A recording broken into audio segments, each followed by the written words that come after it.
Ние албанците имаме еден израз, велиме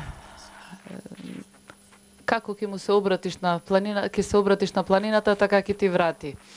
Оваа дебата која што се одвива во парламентот се разбира дека се говори за се, дури за тоа, меѓутоа за тоа што е дневен ред воопшто. Колегата говореше за предвремени избори, за декларацијата, за локалната власт, говореше за се, за субвенциите и остава впечаток дека сме во предизборна кампања.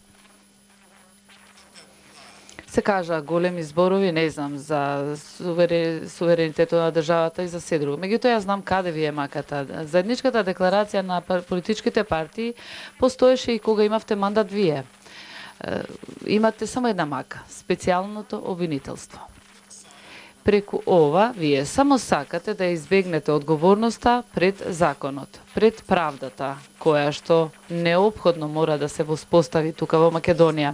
Јас не сум дел од политичарите кои што сакаат на своите деца да им остават иднина во која што важи моќта, корупцијата и митото, а воопшто не се вреднува правдината и законот. И затоа, во однос на вашиот предлог за предвремени избори, јас прифаќам едно такво нешто, нема никаков проблем, меѓутоа, прво, дали сте сигурни дека вашиот председател Иванов повторно нема да ги игра овие игри што ги прави и нема да го даде мандатот?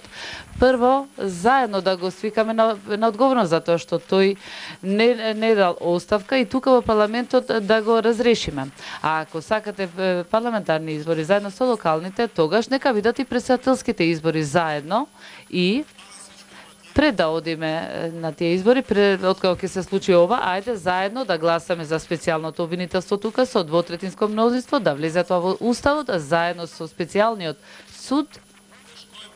Потоа одиме на предвремени избори. Ако сте подготвени на овие предлози, јас ќе гласам да одиме на предвремени избори. Дали сте подготвени? Прашајте го вашиот председател, колега, и кажете. Јас знам дека не сте подготвени да гласате за специјалното обвинителство, не сте подготвени да ги направите овие работи, затоа што токму по сите тие големи зборови што ги искажавте, вие се крие стравот од одговорноста пред законот. Благодарам.